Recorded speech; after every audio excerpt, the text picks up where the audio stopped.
बड़े बुजुर्ग के हवाले से अर्ज करता हूं, बगदाद तबाह हो गया था चंगेज के जमाने में। यह हलाकू या पूरे अक्सरियत को उन्होंने कत्ल कर दिया था, चंद बच गए होंगे, जगह जगह लाशें। उस जमाने में चंगेज की या हलाकू की बेटी गुजर रही थी रास्ते से, उसने एक जगह कुरान के पढ़ने की आवाज सुन ली, कहीं कुरान की तिलावत हो रही थी, रुक गई, अपने खादिमों से कहा देखो यहाँ कहीं अरबी की आवाज है, कुरान की आवाज आ रही। ढूंढा गया तो देखा एक आलिम रब्बानी है जो चंद लोगों को बैठ करके उस जमाने में कुरान पढ़ा रहे हैं, जब पूरा बगदाद लुट रहा है, कत्ल और गारत गरी आम है, और वो कुरान पढ़ा रहे। तो ये खातून जो थी वो जालिम बादशाह की बेटी थी, पूरा उसके बाप ने हिलाक कर दिया था। उसने बुलवाया उस आलिम को, कहा कि इस जमाने में भी तुम कुरान की तिलावत कर रहे हो? कहा मैं हर जमाने में कुरान की तिलावत करता हूं, पहले भी करता था, अब भी कर रहा हूं।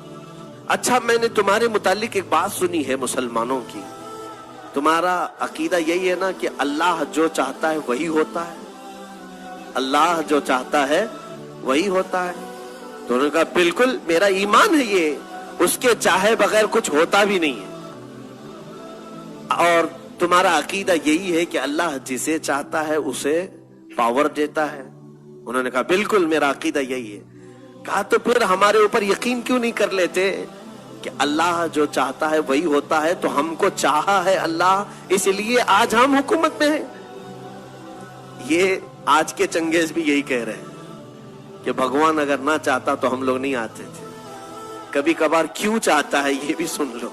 उस आलिम रब्बानी ने बहुत प्यारा जवाब इरशाद फरमाया, कहा बिल्कुल तो सही कह रही है। उसको मैं एक मिसाल से बताता हूं। कहा भीड़ें जो चलती हैं, बकरियों का जो गौल चलता है, मालिक एक हो, भीड़ें जब रास्ते पर चलती रहती है, झुंड का झुंड जाता रहता है, लेकिन जानते हो भीड़ें पालने वाला जो मालिक है वो कुत्ते भी पालता है, एक दो कुत्ते भी उसके साथ रहते हैं। भेड़ों के साथ कुत्तों का क्या काम है? कुत्ते क्यों रहते हैं? इसलिए कि भेड़ें जब चलते चलते एक आध कोई रास्ता छोड़ के इधर उधर जाए तो कुत्ता भौंकते भौंकते वापस उसे भीड़ों में शामिल कर लेता है। कुत्ता क्या करता है? वो भौंकते हुए मालिक छोड़ देता है कुत्ते को, जाओ वो भीड़ इधर गई, ये बकरी उधर चली गई। कुत्ता भौंकते हुए उन भीड़ों को गौल में फिर से शामिल कर देता है और फिर वो रास्ते पर चलने लगती हैं। उस आलिम रब्बानी ने फरमाया यकीनन हम उम्मत मुस्तफा भोली भीड़े हैं, जब सिराते मुस्तकीम से इधर उधर हटते हैं अल्लाह तुम जैसे कुत्तों को हम पर भेजता है ताकि तुम भौंक करके फिर से हमें सिराते मुस्तकीम पर ले आओ। आज इसीलिए ये तमाम चीजें हैं मेरे अजीजों, ये तुम्हें जो आंख दिखा रहे हैं या भौंक रहे हैं इसलिए कि तुम रास्ता हटे हुए हो। वापस आ जाओ सिराते मुस्तकीम पर।